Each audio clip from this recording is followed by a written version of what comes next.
안녕하세요. 오늘 저희는 아마도 인간이 던질 수 있는 가장 어렵고 또 고통스러운 질문 중 하나를 마주하게 될 것 같습니다. 네, 그렇죠. 만약에 신이 선하고 또 전능하다면 왜 이 세상에는 이토록 끔찍한 고통이 존재하는 걸까 하는 질문이요. 네, 정말 많은 분들이 씨름하는 문제죠.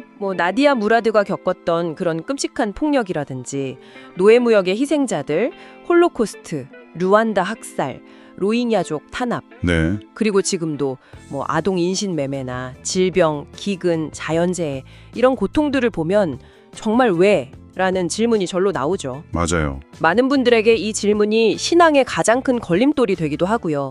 사랑의 하나님하고 이 고통스러운 현실, 이 둘을 어떻게 같이 믿을 수 있냐는 거죠. 네, 정말 큰 딜레마입니다. 그래서 오늘 저희는 이제 보내주신 자료들을 보면서 이 고통이라는 문제에 대한 여러 관점들을 한번 같이 살펴볼까 합니다. 네, 좋습니다. 신이 없다고 보는 관점도 있을 거고, 불교적인 접근, 그리고 기독교 세계관은 이걸 어떻게 다루는지, 어쩌면 이 고통이라는 게 신앙을 무너뜨리는 게 아니라 오히려 신앙의 의미를 더 깊게 파고드는 어떤 열쇠가 될 수도 있지 않을까 하는 생각도 해보면서요. 네, 흥미로운 접근이 될 것 같습니다. 자, 그럼 한번 깊이 들어가 보죠.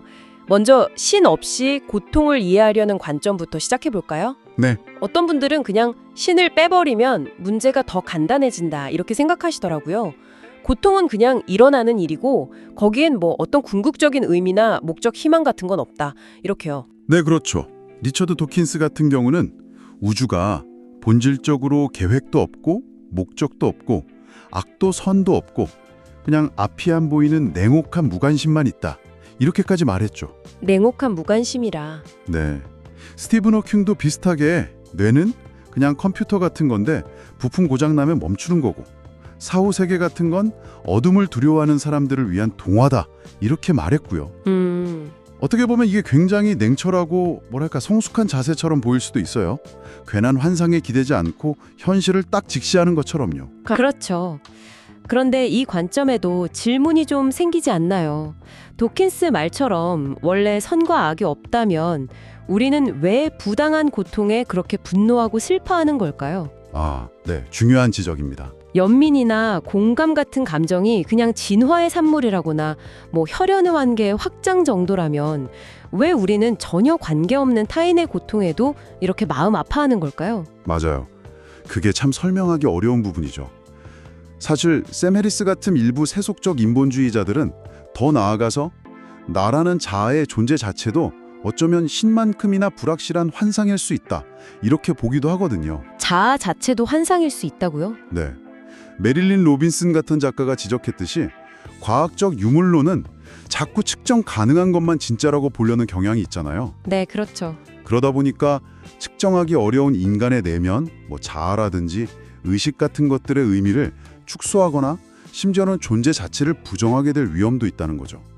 그래서 고통에서 의미를 쏙 빼버리는 게 과연 하답일까? 아니면 오히려 우리 자신에 대한 중요한 뭔가를 놓치게 되는 건 아닐까? 이런 질문을 던져볼 수 있습니다. 확실히 고통 속에 있을 때 다 잘 될 거야 라거나 우주에 다 계획이 있어 이런 막연한 위로는 좀 공허하게 들릴 때가 많죠. 무신론적인 관점은 그런 위안 없는 진실을 딱 마주하게 하는 힘은 있는 것 같아요. 그렇죠. 하지만 동시에 이 고통에 대한 우리의 어떤 본능적인 도덕적 분노라든지 아니면 의미를 차리려는 갈망 같은 것에 대해서는 명확한 답을 주기는 좀 어려워 보이네요. 네, 그런 한계가 분명히 있어 보입니다. 그럼 다음으로 이제 동양 사상, 특히 불교는 고통을 어떻게 다루는지 한번 볼까요? 서구에서도 유실론의 대안으로 불교에 관심을 갖는 분들이 꽤 많다고 들었어요. 네, 맞습니다. 사실 불교는 그 시작점 자체가 고통에 대한 인식에서 출발한다고 볼 수 있죠. 아, 시다르타 왕자 이야기 말씀이시죠? 네, 그 왕궁의 안락함 속에서 살다가 우연히 늙고 병들고 죽는 사람들을 보고 충격을 받잖아요. 아, 인생이란 게 결국 고통이구나 하고 깨닫고 출가했다는 이야기는 아주 유명하죠. 네. 그리고 그의 결론은 뭐였냐면 삶은 본질적으로 고통, 고고.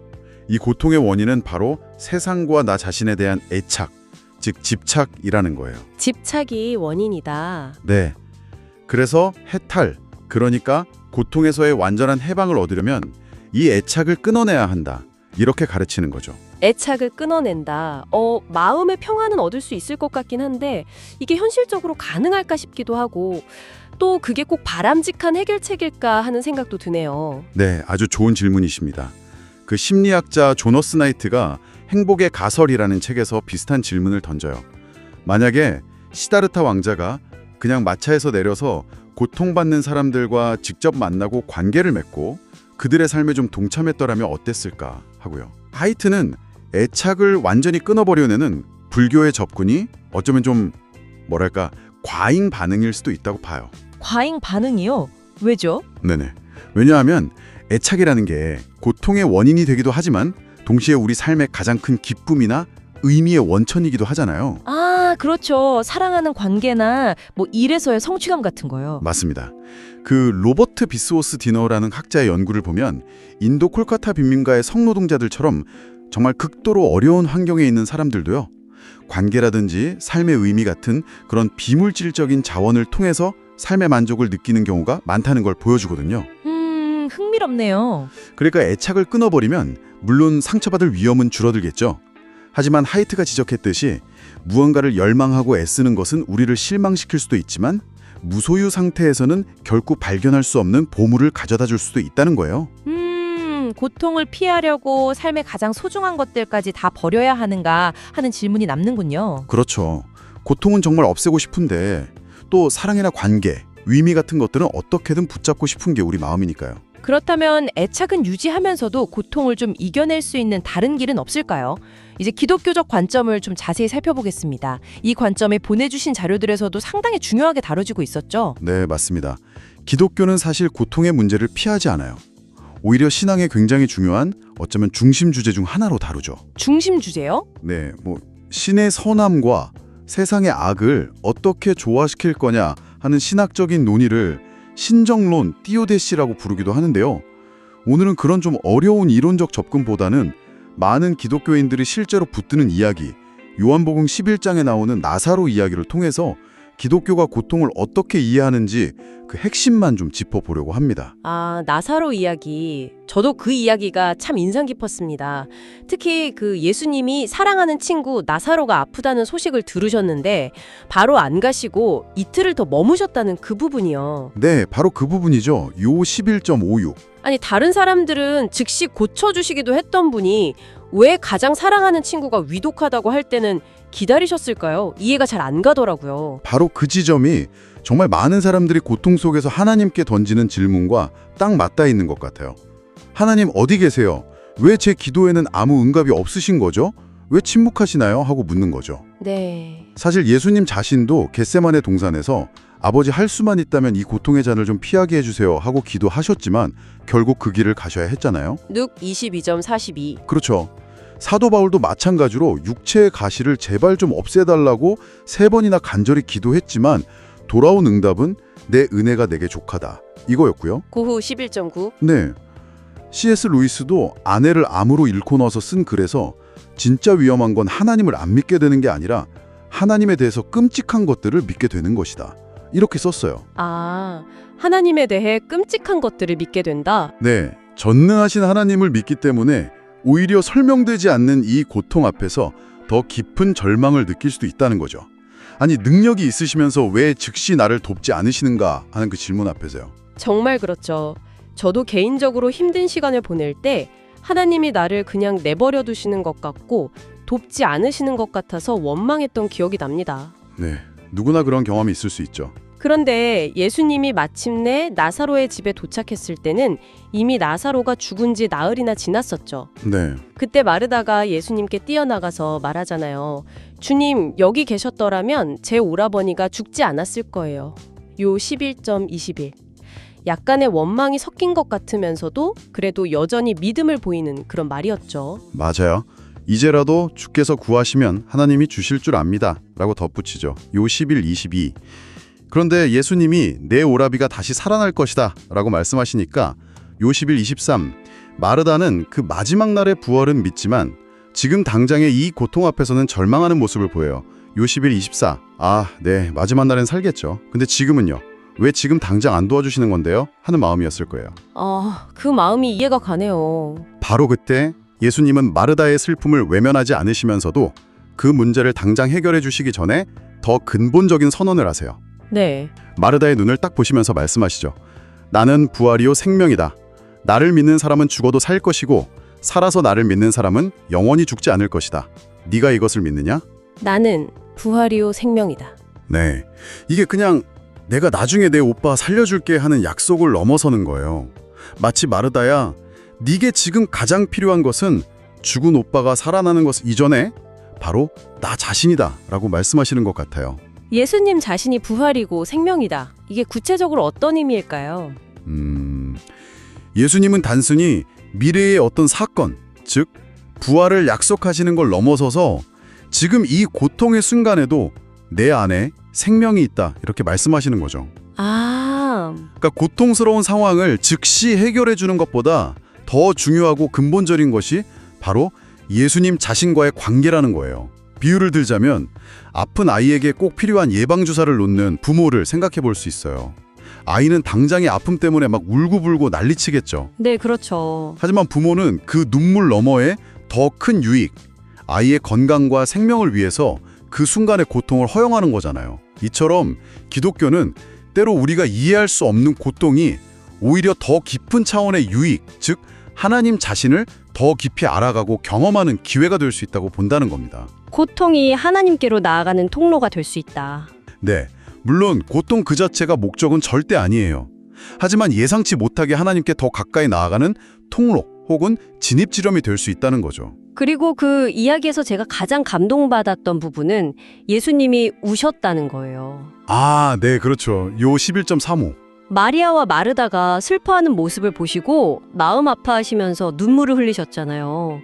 아니, 곧 나사로를 살리실 걸 아셨을 텐데 왜 우셨을까요? 그게 참 궁금했어요. 네, 그 예수님의 눈물은 기독교가 말한 하나님의 아주 중요한 속성을 보여줍니다. 뭐냐면 하나님은 저 멀리 하늘에서 우리의 고통을 그냥 지켜보시는 분이 아니라 우리의 이 고통 속으로 직접 들어오셔서 우리와 함께 아파하시는 분이라는 거예요. 함께 아파하시는 하나님. 네, 구약의 이사야서 53장을 보면 오실 메시아를 가리켜서 간고를 많이 겪었으며 질고를 아는 자라고 묘사하고 또 그는 실로 우리의 질고를 지고 우리의 슬픔을 당했다 이렇게 말하거든요. 예수님의 눈물은 단순히 아이고 안 됐다 하는 동정이 아니라 우리의 고통에 대한 아주 깊은 공감과 연대, 나아가서 우리의 고통을 마치 자신의 고통처럼 여기시고 함께 짊어지시는 모습을 보여주는 거죠. 그냥 위로해주는 게 아니라 함께 울어주는 신이라는 거네요. 그것만으로도 사실 큰 위로가 될 것 같아요. 맞습니다. 그렇죠. 우리가 사실 아무하고나 웃을 수는 있잖아요. 근데 함께 울 수 있는 사람은 정말 가까운 사람이죠. 네. 기독교는 바로 이 고통의 순간이 역설적으로 이 함께 우시는 하나님과 가장 깊이 만날 수 있는 기회가 될 수 있다고 말하는 겁니다. 배신당하고 버림받고 십자가에서 처절한 죽음까지 경험하신 예수님이기 때문에 우리의 그 어떤 고통도 그분은 다 이해하고 만져주실 수 있다는 믿음이 바탕에 있는 거죠. 네. 그리고 결국 예수님은 무덤을 향해 나사로야 나오라 하고 외치시면서 죽음마저 이기시고 생명을 주시는 분임을 분명히 보여주시죠. 네, 이 나사로 이야기를 쭉 따라오니까 기독교는 고통에 대해서 단순히 이유가 이거다라고 설명하려고 하기보다는 그 고통 속에서 하나님과의 관계를 더 강조하는 것 같네요. 고통의 의미 자체를 하나님 자신에게서 찾는다고 할까요? 네, 정확하게 보셨습니다. 기독교가 고통의 모든 이유를 속 시원하게 다 설명해 주진 않아요. 그럴 수도 없고요. 하지만 그럼에도 불구하고 이 고통 속에서도 하나님은 여전히 선하시고 우리와 함께 하시며 또 궁극적으로는 우리의 모든 눈물을 닦아주실 것이라는 약속을 붙들게 하는 거죠. 개 21.4. 근데 여기서 우리가 흔히 하는 중요한 오해 몇 가지를 좀 바로잡을 필요가 있어요. 어떤 오해들이 있을까요? 첫째는 고통이 반드시 어떤 특정 죄에 대한 직접적인 벌은 아니라는 점이에요. 물론 큰 틀에서 보면 죄와 고통이 연결되어 있지만 개인의 고통이 그 사람의 죄의 분량과 정비례하는 건 아니라는 거죠. 욥의 이야기가 대표적이고요. 욥이 그랬죠. 네, 예수님도 날 때부터 맹인이었던 사람에 대해서 제자들이 이 사람 죄 때문인가요? 부모 죄 때문인가요? 물었을 때 그게 아니라 그 사람을 통해서 하나님이 하시는 일을 나타내려는 거다 이렇게 말씀하셨잖아요. 네. 이건 현재 겪는 고통이 다 전생의 업보 때문이라고 보는 불교의 윤회 사상과는 상당히 다른 관점이죠. 오히려 기독교는 지금 특권을 누리는 사람들이 회개하지 않으면 나중에 고통받을 수 있다고 경고하고 지금 고통받는 사람들이 오히려 하나님 마음에 더 가까이 있을 수 있다고도 말하고요. 부자와 나사로 비유처럼요. 그렇군요. 그럼 또 다른 오해는요? 둘째는 하나님이 정말 우리를 사랑하신다면 우리를 이렇게 고통받게 내버려두지 않으실 거다라는 생각이에요. 이것도 사실 성경 전체의 이야기와는 좀 거리가 있습니다. 아, 그런가요? 네, 성경을 보면 하나님이 특별히 택하시고 사랑하시는 사람들이 오히려 더 많은 고통을 겪는 이야기가 계속 반복해서 나와요. 아브라함도 그렇고 요셉, 다윗, 예레미야. 듣고 보니 그러네요. 그리고 결정적으로 하나님의 가장 사랑하시는 자신의 아들 예수님을 우리를 사랑하셨기 때문에 바로 그 고통과 죽음의 길로 보내셨다는 거죠. 십자가는 하나님의 계획에 뭔가 차질이 생겨서 어쩔 수 없이 일어난 비극이 아니라 그분의 사랑의 절정이자 세상을 구원하시는 방법의 중심 사건이라는 거예요. 십자가가 사랑의 절정이다. 네. 따라서 고통이라는 현상 자체가 하나님의 사랑이 없다는 증거가 아니라 오히려 그분의 더 큰 사랑의 이야기 안에서는 어느 정도 예상되는 부분일 수 있다는 겁니다.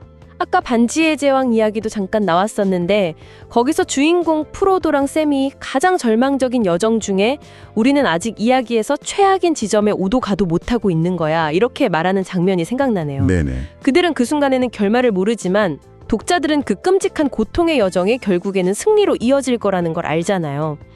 톨킨이 기독교적인 세계관, 그러니까 죽음과 부활을 바탕으로 어둠과 죽음을 통과해서 새 생명으로 나아가는 그런 이야기를 그렸다고 하죠. 네, 아주 적절한 비유입니다. 물론 우리가 고통의 한가운데 있을 때는 그런 해피엔딩에 대한 희망이 너무 멀게 느껴지고 공허하게 들릴 수도 있어요. 당장의 아픔이 너무 크니까요. 어떤 분은 유산의 아픔 속에서 시편 88편, 그 어둠으로 끝나는 시편으로 기도할 수밖에 없었다고도 하더라고요. 그렇죠. 모든 일에는 다 이유가 있어 같은 상투적인 위로는 오히려 상처가 될 때도 많고요. 맞아요. 하지만 또 다른 분, 아들이 사고로 뇌를 심하게 다쳤던 분은 이런 말을 했대요. 사람들은 흔히 고통이 기독교 신앙의 문제라고 생각하지만 나는 고통이야말로 기독교가 존재해야 하는 가장 큰 이유라고 생각해. 아, 고통이 오히려 기독교 존재의 이유다. 네.